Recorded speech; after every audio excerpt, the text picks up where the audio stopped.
बंधु माने वर्तमानर समय आपणक पई असाधारण हेबाकु जाउछि। ग्रह मानकर गोचर आपणक जीवन रे एक आलोड़न सृष्टि करुछि, जहार प्रभाव आगामी दिन रे दृश्यमान हेबो। लुहा गरम थिबा समय रे आघात दियंतु। बंधु माने भाग्य समस्तंको एक सुजोग प्रदान करे। विशेष करी गुरु, शनि, राहु एवं केतुंकर स्थिति आपणकर कार्य, आर्थिक एवं निष्पत्ति ग्रहण संबंधी विषय गुड़िक उपरे प्रभाव पकाई थाए। तो आपणक पई आगामी समय बहुत गुरुत्वपूर्ण। यह ज्योतिष शास्त्र सूचित करे। सबुठारु गुरुत्वपूर्ण कथा हेउछि एई परिवर्तन गुड़िक मध्यरे भगवान महादेवंकर कृपा देखा जाई पारे। मु आपणଙ୍କୁ एही भिडियोटी को आरंभरु शेष पर्यंत देखिबा पाई अनुरोध करूछि। आपण भल खबर पाइबे। मु एहा संपूर्ण आत्मविश्वासर सहित कहूछि। जदि आपणकर कार्य अटकी रहिछि, आर्थिक चिंता अछि किंबा जीवन रे कोनोसी बड़ परिवर्तन अपेक्षा करिछि, तेबे एही संपूर्ण भिडियोटी को देखंतु। आपण आपणकर जीवन को संपूर्ण भाबरे परिवर्तन होइथिबा देखिबे। आपणक प्रयास सफल हेबा पाई शेष पर्यंत सुनंतु एवं मने रखंतु। जहाँ आपणक पाखरे भी पहुंचीछि, एहाकु केवल एक साधारण भिडियो भाबरे खारज करंतु नाही। यह आपणक पाई अत्यंत गुरुत्वपूर्ण, कारण जीवन प्रायतः आमको हठात संकेत प्रदान करे, जहाँ गभीर गुप्त कथा गुड़िक लुचाई रखे। मु जहाँ शेयर करबाकू जाउछि ताहा केवल एक मानक भविष्यवाणी नुहे। वर्तमान आपणक जीवन रे समान गुरुत्वपूर्ण संकेत देखा जाउछि। जदिओ परिस्थिति सामने साधारण देखा जाई पारे, ग्रह गुड़िकर गति सूचाई दिए जे आपणक जीवन रे एक बड़ परिवर्तन आकार नेउछि। प्रकृत रे महादेवंक द्वारा आशीर्वाद प्राप्त लोकंक पाई जीवन परिवर्तनकारी परिवर्तन सर्वदा धूमधाम रे आसे नाही।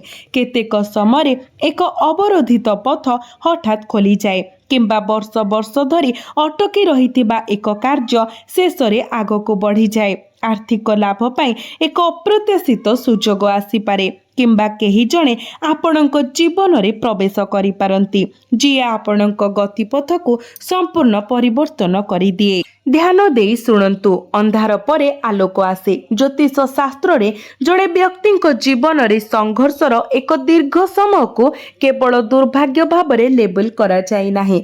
प्रायतः शनि जड़े व्यक्ति को पछकु रखंती, किंबा भूल पथरु दूरेई रखिबा पाई सेमानंकर धैर्य परीक्षा करंती। लोक माने निराश होई पारंती, किंतु शनिदेव शेष रे सेमानंको सठिक दिग को मार्गदर्शन करंती। राहु व्यक्ति को प्रकृत परीक्षा दे द्वंद्व सृष्टि करि पारंती, जेते बेले कि केतु सेमानंको पुरुणा पथरु दूरेई नै एक नूतन यात्रा आरंभ करिबाको सक्षम करंती। तथापि जेते बेले गुरु एवं सूर्यंकर सकारात्मक प्रभाव प्रबलित हुए, सेई व्यक्ति निज जीवन रे धीरे धीरे आलोक अनुभव करिबाको आरंभ करंती। वर्तमान आपणक पाई समान एक संकेत उभा हेउछि। आगामी 24 घंटा आपणक पाई बहुत गुरुत्वपूर्ण। आजिर भिडियोटी को शेष पर्यंत देखंतु। एहा आपण चिंता करुथिबा कार्य हेउ, आपण दीर्घ समय धरी अपेक्षा करिथिबा सुजोग हेउ, आपण आशा करिथिबा आर्थिक लाभ हेउ, किंबा आपण हासिल करिबा पाई कठिन परिश्रम करिथिबा सफलता हेउ, परिस्थिति गुड़िक भल पाई एक परिवर्तनर संकेत देउछि। द्वितीय संकेत, आपण भोलानाथंक ठारू एक चमत्कार देखिबाकू जाउछंती। भोलानाथंक सहित संजोग स्थापन करिबा पाई कोनोसी प्रदर्शन करिबार आवश्यकता नाही। महादेव केवल जनकर हृदयर आंतरिकता को देखंती। कुहा जाए जे जेते बेले जणे भक्त एक सचोट हृदय महादेवंको डाकुथांती, सेते बेले ईश्वर निश्चित भाबरे साहाय्य प्रदान करिबा पाई गोटिए किंबा अन्य रूपरे हाथ बढ़ाई थांती। एही कारणरू केतेक समय ଏକ ସମାଧାନ ଅପ୍ରତ୍ୟାଶିତ ଭାବରେ ଉଭା ହୁଏ। ଆପଣ ହଠାତ୍ ଏକ ଡାକ ପାଇପାରନ୍ତି ଯାହା ଆପଣ ଆଶା କରିନଥିଲେ। ଆପଣଙ୍କୁ ଏହା କିପରି ହେଲା ବୋଲି ଭାବିବାକୁ ଛାଡ଼ିଦିଏ। ତଥାପି ସେହି ଡାକ ମୂଳତଃ ଈଶ୍ୱରଙ୍କ ଦ୍ୱାରା ପଠାଯାଇଥାଏ। ଆପଣ ଅତି କମ୍ରେ ଆଶା କରିଥିବା ବ୍ୟକ୍ତିଙ୍କ ଠାରୁ ସାହାଯ୍ୟ ଆସିପାରେ ଏବଂ ମାସ ମାସ ଧରି ଅଟକି ରହିଥିବା କାର୍ଯ୍ୟଗୁଡ଼ିକ ହଠାତ୍ ଗତି ପାଏ। ଅନେକ ଏହି ଘଟଣାଗୁଡ଼ିକୁ ମହାଦେବଙ୍କର କୃପାର ସଂକେତ ଭାବରେ ଦେଖନ୍ତି, ଯେତେବେଳେ କି କେତେକ ଏଗୁଡ଼ିକୁ ସୁଯୋଗ ବୋଲି କହିପାରନ୍ତି। ସେଗୁଡ଼ିକ ପ୍ରକୃତରେ ଦିବ୍ୟ ଆଶୀର୍ବାଦ ଦ୍ୱାରା ସମର୍ଥିତ।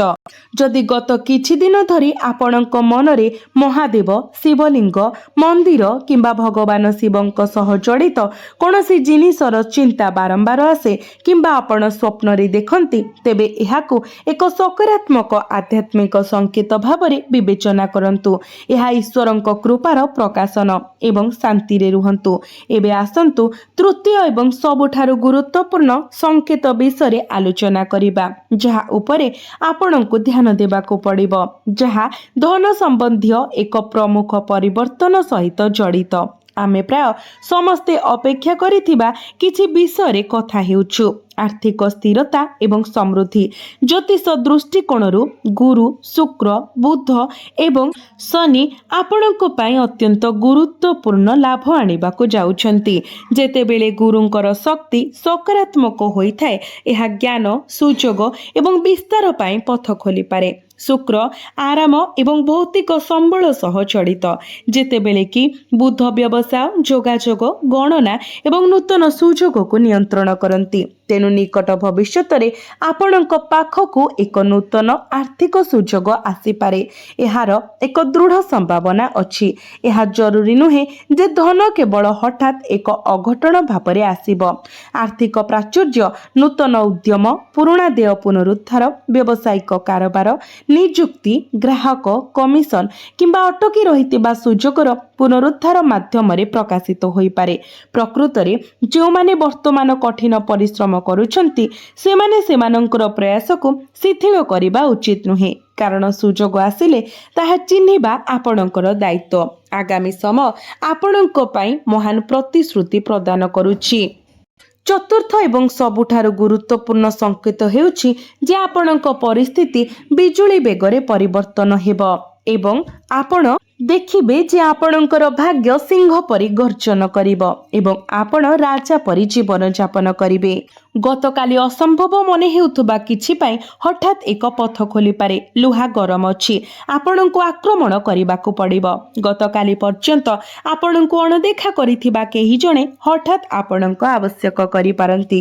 ଏକ କାର୍ଯ୍ୟ ଯାହା ଅଟକି ଯାଇଥିଲା କିମ୍ବା ଯାହାକୁ ଆପଣ ଭୁଲି ଯାଇଥିଲେ ହଠାତ୍ ସମାପ୍ତ ହେବାର ଦ୍ୱାରରେ ହୋଇପାରେ। ତଥାପି ଏଠାରେ ଗୋଟିଏ ଗୁରୁତ୍ୱପୂର୍ଣ୍ଣ କଥା ମନେ ରଖିବା ଉଚିତ। ଯେତେବେଳେ ସମୟ ପରିବର୍ତ୍ତନ ହୁଏ, କେବଳ ଭଲ ସୁଯୋଗ ଆସିଥାଏ ତାହା ନୁହେଁ। ଆପଣ କିଛି ଲୋକଙ୍କ ଠାରୁ ଅଲଗା ହୋଇପାରନ୍ତି। କିଛି ସମ୍ପର୍କର ପ୍ରକୃତ ସ୍ୱରୂପ ପ୍ରକାଶ ପାଇପାରେ ଏବଂ ଆପଣ କେବେ ଛାଡ଼ିବାକୁ ଚାହୁଁନଥିବା ଜିନିଷଗୁଡ଼ିକ ଆପଣଙ୍କ ଜୀବନରୁ ଚାଲି ଯାଇପାରେ। ତଥାପି ପରେ ଆପଣ ଅନୁଭବ କରିବେ ଯେ ଏହା ହୁଏତ ଆପଣଙ୍କୁ ଆବଶ୍ୟକ ନଥିଲା। ବନ୍ଧୁମାନେ, ପଞ୍ଚମ ଏବଂ ସବୁଠାରୁ ଗଭୀର ସଂକେତ ହେଉଛି ଯେ ମହାଦେବ ପ୍ରଥମେ ଆମକୁ ପରୀକ୍ଷା କରନ୍ତି। ମହାଦେବଙ୍କର କିମ୍ବଦନ୍ତୀ ଆମକୁ ଏକ ଗଭୀର ଶିକ୍ଷା ଦିଏ। ଜୀବନରେ ସବୁକିଛି ତୁରନ୍ତ ଆସିନଥାଏ। କେତେବେଳେ ସମୟରେ ପ୍ରଥମେ ଧୈର୍ଯ୍ୟର ପରୀକ୍ଷା ଦେବାକୁ ପଡ଼ିଥାଏ। କେତେକ ସମୟରେ ଜଣେ ବିଭିନ୍ନ ପରୀକ୍ଷାର ସମ୍ମୁଖୀନ ହୁଏ। ଯଦି ବର୍ତ୍ତମାନ ଆପଣଙ୍କ ଜୀବନରେ ବିଳମ୍ବ ହେଉଛି, ତେବେ ଏହାକୁ ଶେଷ ବୋଲି ଭାବନ୍ତୁ ନାହିଁ। ଏହାକୁ ଏକ ନିଷ୍କର୍ଷ ଭାବରେ ଦେଖନ୍ତୁ ନାହିଁ। ଯଦି ଆପଣ ଆପଣଙ୍କର କଠିନ ପରିଶ୍ରମ ସତ୍ତ୍ୱେ ଫଳାଫଳ ଦେଖୁନାହାନ୍ତି, ଏହାକୁ ବିଫଳତା ବୋଲି ମନେ କରନ୍ତୁ ନାହିଁ। ପ୍ରାୟତଃ ଏକ ବୀଜ ଦୀର୍ଘ ସମୟ ଧରି ମାଟି ତଳେ ଅଦୃଶ୍ୟ ରହିଥାଏ, ତଥାପି ଏହାର ମୂଳ ଆଭ୍ୟନ୍ତରୀଣ ଭାବରେ ମଜବୁତ ହେଉଛି। ଆଖିକୁ ଅଦୃଶ୍ୟ ଏକ ପ୍ରକ୍ରିୟା। ଆପଣ ଏବେ ଆପଣଙ୍କ ଜୀବନରେ ସମାନ ପର୍ଯ୍ୟାୟ ଦେଇ ଗତି କରୁଥିବେ। ତେଣୁ ଧୈର୍ଯ୍ୟ ଅତ୍ୟନ୍ତ ଗୁରୁତ୍ୱପୂର୍ଣ୍ଣ। ଏହାର ମହତ୍ତ୍ୱ ରହିଛି ଏବଂ ଭଗବାନ ତାଙ୍କ ସମୟରେ ଯାହା ପ୍ରଦାନ କରନ୍ତି ତାହା ପ୍ରକୃତରେ ସବୁଠାରୁ ମୂଲ୍ୟବାନ। ଷଷ୍ଠ ଏବଂ ସବୁଠାରୁ ଗୁରୁତ୍ୱପୂର୍ଣ୍ଣ ସଂକେତ ହେଉଛି ଯେ ଏକ ପୁରୁଣା ସ୍ୱପ୍ନ ପୁନର୍ବାର ଦେଖାଯିବ। ଆପଣ ତାହା ଠିକ୍ ଭାବରେ ଶୁଣିଛନ୍ତି। ଏବେ ମୁଁ ଯାହା କହିବାକୁ ଚାହୁଁଛି ତାହା ଧ୍ୟାନର ସହିତ ଶୁଣନ୍ତୁ। ଏକ ସ୍ୱପ୍ନ ଯାହାକୁ ଆପଣ ଥରେ ଗଭୀର ଭାବରେ ପାଳନ କରିଥିଲେ କିନ୍ତୁ ପରିସ୍ଥିତି ଯୋଗୁଁ ପରିତ୍ୟାଗ କରିବାକୁ ପଡ଼ିଥିଲା, ତାହା ଏବେ ସତ ହୋଇପାରେ। ଏହା ଏକ ପ୍ରକଳ୍ପ, ଏକ ବ୍ୟବସାୟିକ ଉଦ୍ୟମ, ଏକ ଲକ୍ଷ୍ୟ, ଏକ ଯାତ୍ରା କିମ୍ବା ଏକ ନିର୍ଦ୍ଦିଷ୍ଟ ବ୍ୟକ୍ତି କିମ୍ବା ଜୀବନ ପରିବର୍ତ୍ତନକାରୀ ନିଷ୍ପତ୍ତି ହୋଇପାରେ। ଏହା ଏକ ସଂକେତ ଯେ ସେହି ସ୍ୱପ୍ନଟି ଆପଣଙ୍କ ସମ୍ମୁଖରେ ଏକ ନୂତନ ରୂପରେ ପୁନର୍ବାର ଦେଖାଯାଇପାରେ। ବନ୍ଧୁମାନେ, ଏଥର ପରିସ୍ଥିତି ପୂର୍ବ ଅପେକ୍ଷା ସମ୍ପୂର୍ଣ୍ଣ ଭିନ୍ନ ଏବଂ ବହୁତ ଭଲ ହେବ। ଆପଣ ଅଧିକ ଅଭିଜ୍ଞତା ପାଇବେ ଏବଂ ସବୁଠାରୁ ଗୁରୁତ୍ୱପୂର୍ଣ୍ଣ, ଆପଣ ପୂର୍ବ ଅପେକ୍ଷା ଅଧିକ ଜ୍ଞାନୀ ହେବେ। ଆପଣଙ୍କୁ ପୁରୁଣା ସୁଯୋଗ ଏବଂ ନୂତନ ସୁଯୋଗ ମଧ୍ୟରେ ପାର୍ଥକ୍ୟ କରିବାକୁ ଶିଖିବାକୁ ପଡ଼ିବ। ସର୍ବଶେଷରେ, ଚମକୁଥିବା ସବୁକିଛି ସୁନା ନୁହେଁ। ଏବେ ସପ୍ତମ କଥାକୁ ଧ୍ୟାନର ସହିତ ଶୁଣନ୍ତୁ। ଭଗବାନ ମହାଦେବଙ୍କ ସହ ଜଡ଼ିତ ଏକ ସରଳ ପ୍ରତିକାର ଅଛି ଯାହା ଆପଣ କରିପାରିବେ। ଯଦି ଆପଣ ମହାଦେବଙ୍କ ଉପରେ ବିଶ୍ୱାସ କରନ୍ତି ତେବେ ଆପଣ ଏହି ପ୍ରତିକାର କରିବା ଉଚିତ। ସକାଳେ କିମ୍ବା ସନ୍ଧ୍ୟାରେ ଏକ ସଚ୍ଚୋଟ ହୃଦୟରେ ଶିବଲିଙ୍ଗ ସମ୍ମୁଖରେ ବସି ଏକ ପାତ୍ର ଜଳ ଅର୍ପଣ କରନ୍ତୁ। ଆଖି ବନ୍ଦ କରନ୍ତୁ ଏବଂ କେବଳ ଶବ୍ଦଗୁଡ଼ିକ କୁହନ୍ତୁ। ଆପଣଙ୍କୁ କେବଳ ଏତିକି କରିବାକୁ ପଡ଼ିବ। ଆପଣ କ'ଣ କହିବା ଉଚିତ? ହେ ମହାଦେବ, ହେ ପରମ ପିତା, ପରମ ପ୍ରଭୁ, ମୋ ଜୀବନରେ କେବଳ ଯାହା ମୋ ପାଇଁ ଠିକ୍ ତାହା ଆସୁ ଏବଂ ଆପଣ ମୋତେ ଯାହା ଭୁଲ ଅଛି ତାଠାରୁ ରକ୍ଷା କରନ୍ତୁ। ଏହାପରେ କିଛି ସମୟ ପାଇଁ କେବଳ ହାତ ଯୋଡ଼ି ଈଶ୍ୱରଙ୍କ ସମ୍ମୁଖରେ ଚୁପଚାପ ବସି ରୁହନ୍ତୁ। ଲୋଭ କିମ୍ବା ଭୟ ଯୋଗୁଁ ନୁହେଁ, ବରଂ ଈଶ୍ୱରଙ୍କ ଉପରେ ବିଶ୍ୱାସ ଏବଂ ଭରସା ସହିତ। ସତ୍ୟ ପ୍ରାର୍ଥନାର ସବୁଠାରୁ ବଡ଼ ଚମତ୍କାର ହେଉଛି ଏହା ଆମର ଅନ୍ତର୍ନିହିତ ଚିନ୍ତାକୁ ସମ୍ପୂର୍ଣ୍ଣ ଶାନ୍ତ କରେ। ବନ୍ଧୁମାନେ, ମହାଦେବଙ୍କର ଆଶୀର୍ବାଦ ଆପଣଙ୍କ ଉପରେ ଅଛି। ସେଥିପାଇଁ ଆପଣଙ୍କୁ ଏହି ଗୁରୁତ୍ୱପୂର୍ଣ୍ଣ ସୂଚନା ମିଳିଛି। ଏହାକୁ ଅଣଦେଖା କରନ୍ତୁ ନାହିଁ। ହୋଇପାରେ କାରଣ ବ୍ରହ୍ମାଣ୍ଡରେ ପ୍ରମୁଖ ଗ୍ରହ ପରିବର୍ତ୍ତନ ଘଟୁଛି ଯାହାର ସିଧାସଳଖ ପ୍ରଭାବ ଆପଣଙ୍କ କୁଣ୍ଡଳୀରେ ଦୃଶ୍ୟମାନ ହେଉଛି। ଯଦି ଆପଣଙ୍କ ପରିବାରରେ ସମ୍ପ୍ରତି କୌଣସି ସମସ୍ୟାକୁ ନେଇ ଉତ୍ତେଜନା କିମ୍ବା ସମସ୍ୟା ଦେଖାଦେଇଛି ତେବେ ଆଗାମୀ ଦିନରେ ଆଲୋଚନା ମାଧ୍ୟମରେ ପରିସ୍ଥିତିକୁ ସୁଧାରିବା ପାଇଁ ପ୍ରୟାସ କରାଯାଇପାରିବ। ପ୍ରକୃତରେ ଆପଣଙ୍କର ସ୍ୱପ୍ନ ଏବେ ଗୋଟିଏ ପରେ ଗୋଟିଏ ସତ ହେବ। ସ୍ୱର୍ଗରେ ଏପରି ଏକ ଗୁରୁତ୍ୱପୂର୍ଣ୍ଣ ଗ୍ରହ ପରିବର୍ତ୍ତନ ଘଟୁଛି, ଏକ ଘଟଣା ଯାହାକୁ ଆପଣ କେବେ ଭୁଲି ପାରିବେ ନାହିଁ। ଆପଣ ନିଜ ଆଖିରେ ଈଶ୍ୱରଙ୍କ ମହିମା ଦେଖିବାକୁ ଯାଉଛନ୍ତି। ମହାନ ଦେବତାଙ୍କର ଆଶୀର୍ବାଦ ପାଇବା ପାଇଁ ସର୍ବଦା ନିଜର କର୍ତ୍ତବ୍ୟ ପାଳନ କରିବାକୁ ପଡ଼ିବ ଏବଂ ଆପଣ 4ଟି ପ୍ରମୁଖ ଶୁଭ ଖବର ପାଇବାକୁ ଯାଉଛନ୍ତି। ଏହା ଆପଣଙ୍କ ପାଇଁ ଏକ ଗୁରୁତ୍ୱପୂର୍ଣ୍ଣ ଅବସର। ଏବେ ମୁଁ ଆପଣଙ୍କୁ ଶେଷ ଖବର ବିଷୟରେ କହିବାକୁ ଯାଉଛି। ବନ୍ଧୁମାନେ, ଚତୁର୍ଥ ପ୍ରମୁଖ ଶୁଭ ଖବରରେ ଏକ ଗୁରୁତ୍ୱପୂର୍ଣ୍ଣ କ୍ରୟ କିମ୍ବା ନିବେଶ କରିବାର ସମ୍ଭାବନା ରହିଛି। ଅନେକ ଲୋକ ନିଜ ପସନ୍ଦର ଯାନ କିଣିବା ପାଇଁ ଦୀର୍ଘକାଳୀନ ଇଚ୍ଛା ରଖନ୍ତି, ତାହା ବାଇକ୍ କିମ୍ବା କାର୍, କାରଣ ସେମାନେ କଳ୍ପନା କରନ୍ତି ନିଜସ୍ୱ ଯାନରେ ଆପଣଙ୍କର ପିତାମାତା ଏବଂ ପରିବାରକୁ ବାହାରକୁ ନେଇଯିବାର ସ୍ୱପ୍ନ ଦେଖିଥାନ୍ତି। ସମସ୍ତେ ଏପରି ସ୍ୱପ୍ନ ଦେଖନ୍ତି ଏବଂ ଆପଣ ଖୁବ୍ ଶୀଘ୍ର ଏହି କ୍ଷେତ୍ରରେ ଏକ ଅନୁକୂଳ ସୁଯୋଗ ପାଇବେ ଯାହାଦ୍ୱାରା ଆପଣ ଏକ ଉତ୍ତମ ଯାନ କିଣିପାରିବେ। ଏହି ଦିଗରେ ଯୋଜନା ପ୍ରସ୍ତୁତ ହେଉଛି। ତଥାପି ଦୟାକରି ଗୋଟିଏ କଥା ମନେ ରଖନ୍ତୁ, କେବଳ ଭବିଷ୍ୟବାଣୀ ଉପରେ ଆଧାରିତ ବଡ଼ ଆର୍ଥିକ ନିଷ୍ପତ୍ତି ନିଅନ୍ତୁ ନାହିଁ। ନିଷ୍ପତ୍ତି ସର୍ବଦା ନିଜର ଆୟ, ବଜେଟ୍ ଏବଂ ପ୍ରକୃତ ଆବଶ୍ୟକତାକୁ ବିଚାର କରି ନିଆଯିବା ଉଚିତ। ସର୍ବୋପରି ଈଶ୍ୱର ଆପଣଙ୍କୁ ଏକ ମନ ଦେଇଛନ୍ତି, ଏହାକୁ ବ୍ୟବହାର କରନ୍ତୁ। ଜ୍ୟୋତିଷ ସୂଚକ ଗୁଡ଼ିକୁ ନିଷ୍ପତ୍ତିର ଏକମାତ୍ର ଆଧାର ଭାବରେ ନୁହେଁ ବରଂ ପ୍ରେରଣାର ଉତ୍ସ ଭାବରେ ଦେଖନ୍ତୁ। ମାସ ମାସ ଧରି ଆପଣ ଯେଉଁ ଲକ୍ଷ୍ୟ ହାସଲ କରିବାକୁ କଠିନ ପରିଶ୍ରମ କରୁଛନ୍ତି ତାହା ହାସଲ କରିବାର ପଥ ଶୀଘ୍ର ସ୍ପଷ୍ଟ ହୋଇପାରେ। ଏହା ହିଁ ରାଶିଫଳ ସୂଚାଇଥାଏ ଏବଂ ଏହା ମୁଁ ଆପଣଙ୍କ ସହିତ ସେୟାର କରୁଛି। ଯେତେବେଳେ ସେହି ଦିନ ଆସିବ ଆପଣ ସହଜରେ ଅନୁଭବ କରିବେ ଯେ ଆପଣ କ୍ରୟ କରିବାକୁ ପ୍ରସ୍ତୁତ, ଅନୁଭବ କରିବେ ଯେ ଆପଣଙ୍କର ଅଧ୍ୟବସାୟ ଫଳପ୍ରଦ ହୋଇଛି। ବନ୍ଧୁମାନେ, ଗ୍ରହ ସଂରଚନା ଏକ ସ୍ପଷ୍ଟ ବାର୍ତ୍ତା ପ୍ରଦାନ କରେ। ଭଗବାନ ଶନି ଧୈର୍ଯ୍ୟ ଏବଂ ଶାନ୍ତ ରହିବାକୁ ପରାମର୍ଶ ଦିଅନ୍ତି। ଶନି ତୁରନ୍ତ ଫଳାଫଳ ଦିଅନ୍ତି ନାହିଁ କିନ୍ତୁ ଆମ କାର୍ଯ୍ୟ ଦ୍ୱାରା ସ୍ଥାୟୀ ଫଳାଫଳ ହାସଲ କରିବାକୁ ଶିଖାନ୍ତି। ତେଣୁ ସ୍ଥିରତା ହେଉଛି ଏହି ରାଶିର ବ୍ୟକ୍ତିମାନଙ୍କ ପାଇଁ ମୁଖ୍ୟ ମନ୍ତ୍ର। ଏହା ବ୍ୟତୀତ ଗୁରୁଙ୍କର ପ୍ରଭାବ ଜ୍ଞାନ ସୁଯୋଗ ଏବଂ ବିସ୍ତାର ଆଡ଼କୁ ଇଙ୍ଗିତ କରେ, ଯେତେବେଳେ କି ଶୁକ୍ର ପ୍ରେମ ଆରାମ ବିଳାସ ଏବଂ ଆକର୍ଷଣ ସହ ଜଡ଼ିତ। ବୁଧ ଯୋଗାଯୋଗ ଏବଂ ନିଷ୍ପତ୍ତି ନେବାର କ୍ଷମତା ପ୍ରଦାନ କରନ୍ତି, ଏପରି ଗୁଣ ଯାହା ଆପଣଙ୍କ କୁଣ୍ଡଳୀରେ ସ୍ପଷ୍ଟ ଭାବରେ ପ୍ରତିଫଳିତ ହେଉଛି। ତେଣୁ ଏହି ସମୟରେ ଆପଣ କ'ଣ କରିବା ଉଚିତ? ପୁରୁଣା ଭୟକୁ ପରିତ୍ୟାଗ କରନ୍ତୁ, କିନ୍ତୁ ଆପଣଙ୍କ କଠିନ ପରିଶ୍ରମ ପରିତ୍ୟାଗ କରନ୍ତୁ ନାହିଁ। ପ୍ରୟାସ ଜାରି ରଖନ୍ତୁ। ଈଶ୍ୱର ଆପଣଙ୍କ ପ୍ରୟାସକୁ ଦେଖନ୍ତି ଏବଂ ସେହି ଅନୁସାରେ ଆପଣଙ୍କୁ ପୁରସ୍କୃତ କରନ୍ତି।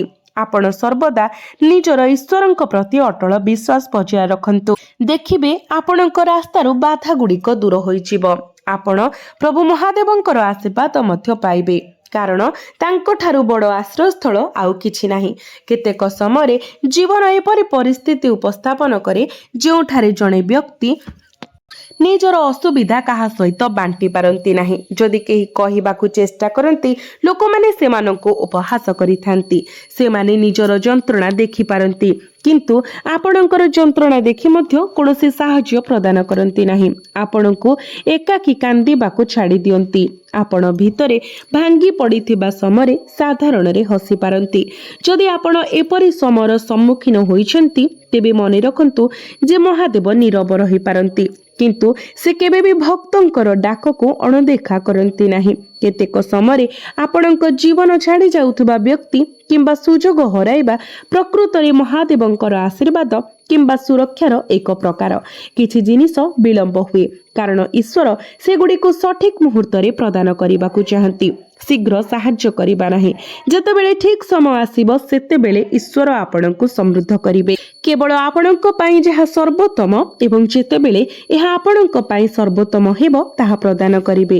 ହନୁମାନଜୀ ସର୍ବଦା ଆପଣଙ୍କୁ ସୁରକ୍ଷା ଦେଇଛନ୍ତି ଏବଂ ଆଜି ମଧ୍ୟ ଦେଉଛନ୍ତି। ପ୍ରକୃତରେ ଯେଉଁଠାରେ ହନୁମାନଜୀଙ୍କ ନାମ ଆହ୍ୱାନ କରାଯାଏ, ଭୟ କମିବା ଆରମ୍ଭ ହୁଏ। ଆପଣଙ୍କୁ କେବଳ ମନେ ରଖିବାକୁ ପଡ଼ିବ, ମୁଁ ଏକା ନୁହେଁ। ମୋର କଠିନ ପରିଶ୍ରମ, ମୋର ମୂଲ୍ୟବୋଧ ଏବଂ ଈଶ୍ୱରଙ୍କର ଆଶୀର୍ବାଦ ମୋ ସହିତ ଅଛି। ଯଦି ଆପଣ ଏହି ମହାନ ମାନସିକତାକୁ ଧରି ରଖନ୍ତି, ତେବେ କୌଣସି ପ୍ରତିବନ୍ଧକ ଆପଣଙ୍କୁ ଅଭିଭୂତ କିମ୍ବା ଭୟଭୀତ କରିପାରିବ ନାହିଁ ଏବଂ ଆପଣଙ୍କ ଜୀବନରେ ପରିବର୍ତ୍ତନ ପ୍ରାୟ ନିଶ୍ଚିତ ହୋଇଯାଏ। ସମସ୍ୟା ଗୁଡ଼ିକ ଆପଣଙ୍କ ଜୀବନକୁ ଅଧିକ ସମୟ ପାଇଁ କଷ୍ଟ ଦେବ ନାହିଁ। ଏହା କେବଳ ଖୁସି ଫେରି ଆସିବା ପୂର୍ବରୁ ଏକ ସଂକ୍ଷିପ୍ତ ପର୍ଯ୍ୟାୟ। ଏଠାରେ ଏକ ସରଳ ପ୍ରତିକାର ଅଛି। ପ୍ରତ୍ୟେକ ଦିନ ସକାଳୁ ଉଠିବା ପରେ ପ୍ରଭୁ ଶ୍ରୀହରି ବିଷ୍ଣୁ ଏବଂ ଦେବୀ ଲକ୍ଷ୍ମୀଙ୍କୁ ଆପଣଙ୍କର ନମସ୍କାର କରନ୍ତୁ। ସେମାନଙ୍କୁ ପ୍ରାର୍ଥନା କରନ୍ତୁ, ହେ ଶ୍ରୀହରି ବିଷ୍ଣୁ, ହେ ମା ଲକ୍ଷ୍ମୀ, ଦୟାକରି ମୋ ଘରୁ ଦୁଃଖ ଭୟ ଏବଂ ନକାରାତ୍ମକତା ଦୂର କରନ୍ତୁ। ମୋର କଠିନ ପରିଶ୍ରମକୁ ସଠିକ୍ ଦିଗରେ ମାର୍ଗଦର୍ଶନ କରନ୍ତୁ। ମୋ ପରିବାରରେ ପ୍ରେମ ଏବଂ ଶାନ୍ତି ବଜାୟ ରଖନ୍ତୁ ଏବଂ ମୋର କର୍ମ ଦ୍ୱାରା ମୋ ଜୀବନକୁ ଉନ୍ନତ କରିବା ପାଇଁ ମୋତେ ଶକ୍ତି ଦିଅନ୍ତୁ। ଏହା ସହିତ ଓମ୍ ନମୋ ଭଗବତେ ବାସୁଦେବାୟ ନମଃ ମନ୍ତ୍ର ଜପ କରନ୍ତୁ। ଯଦି ସମ୍ଭବ ହୁଏ, ଗରିବ ବ୍ୟକ୍ତିଙ୍କୁ ଆପଣଙ୍କର ଯଥାର୍ଥତା ଅନୁସାରେ ସାହାଯ୍ୟ କରିବାକୁ ଚେଷ୍ଟା କରନ୍ତୁ। ଏହା ଏକ ମନ୍ତ୍ର ନ ହୋଇପାରେ, କିନ୍ତୁ ଏଗୁଡ଼ିକ ଭଲ କାର୍ଯ୍ୟ ଏବଂ ଏପରି କାର୍ଯ୍ୟ ଦ୍ୱାରା ଈଶ୍ୱର ପ୍ରସନ୍ନ ହୁଅନ୍ତି। ଅନ୍ୟ ଶବ୍ଦରେ, ଯଦି ଈଶ୍ୱର ଆପଣଙ୍କୁ ଏହି ଜଗତକୁ ଜଣେ ମନୁଷ୍ୟ ଭାବରେ ପଠାଇଛନ୍ତି, ତେବେ ଆପଣଙ୍କୁ ନିଜ ଭିତରେ ମାନବତାକୁ ଜୀବିତ ରଖିବାକୁ ପଡ଼ିବ। ତେବେ ହିଁ ଆପଣଙ୍କର ସମସ୍ତ ପ୍ରୟାସ ଶୁଭ ହେବ।